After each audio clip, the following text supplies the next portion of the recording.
The prospect of a Russian military invasion of Ukraine has become even more realistic in the past few hours, following a televised address by President Putin.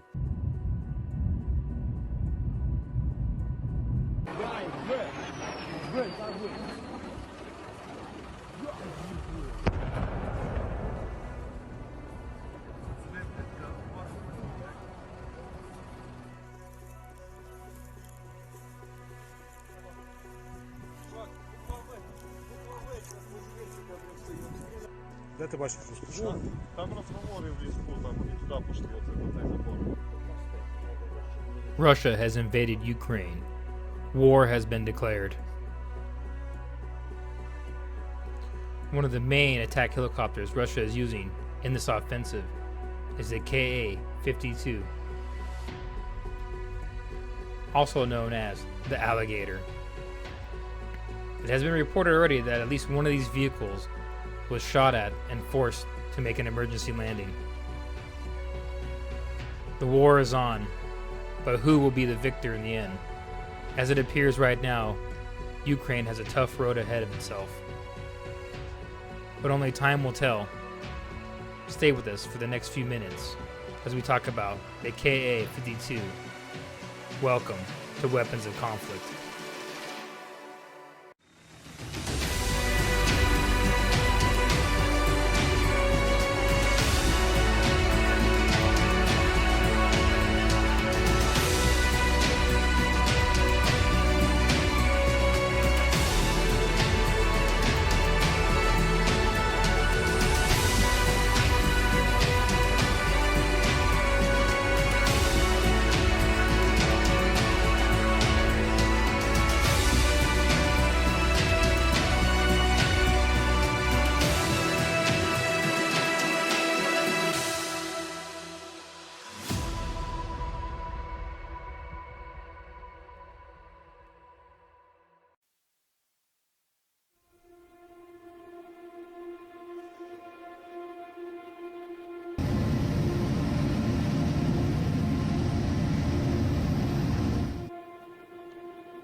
The KA-52 Alligator, the Russian Federation's premier combat helicopter.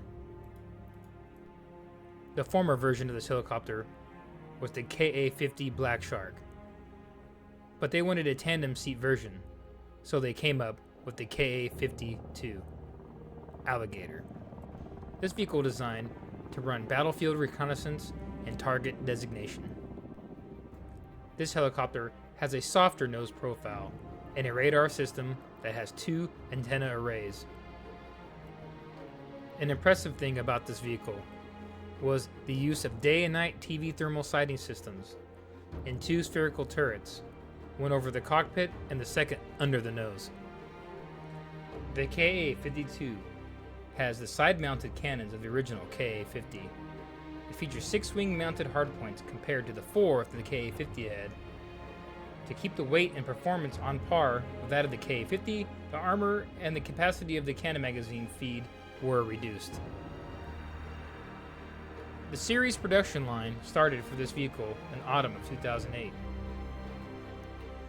A highly maneuverable helicopter that is armed with powerful armament, complex, and is capable to execute any combat task. This vehicle has an intent and design for the destruction of tanks, armored and non-armored vehicles, enemies' manpower, and adversary helicopters in the front lines. An important key aspect of this vehicle is also the transfer of target reconnaissance and target data to ground forces. Has a ceiling of 5,500 meters, a hovering ceiling of 3,800 meters, and a range with internal fuel tanks of 460 kilometers.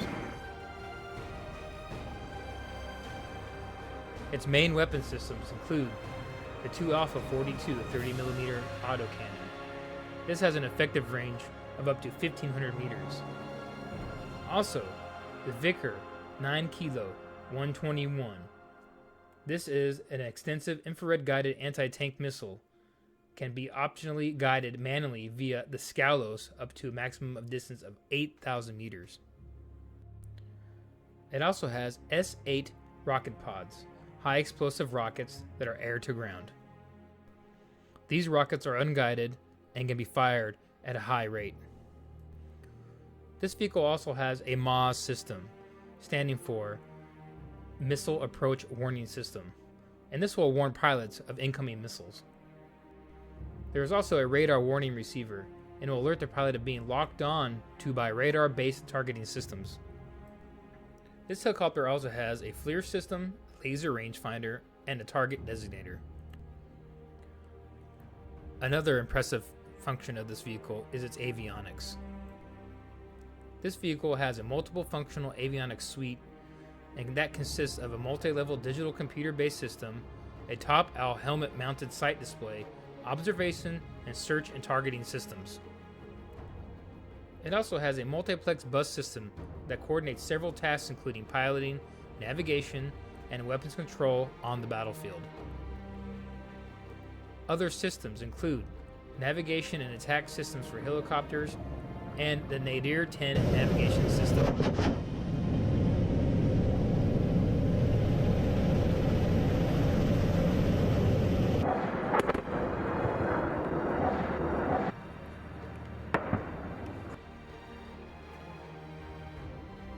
The KA-52 Alligator also has a varying array of countermeasures, laser warning systems, flares, chaff dispensers, and also chaff decoys that deceive incoming anti-aircraft missiles. The powerful engines of this vehicle contain two VK2500 turboshaft engines rated at 1863 kilowatts.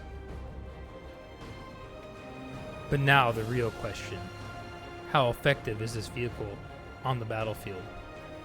As of right now, we know of one that was forced down due to damage from Ukrainian weapons. But everything else we have seen so far has shown that the Russian Federation will be very hard to beat. As of right now, it looks like the Ukrainians have lost air superiority over their own country. It is very likely that this war will turn into a guerrilla war, unless there is an all-out surrender by the Ukrainians. Thank you for watching this episode of Weapons of Conflict. Please like and subscribe, and leave a comment down below. Thank you.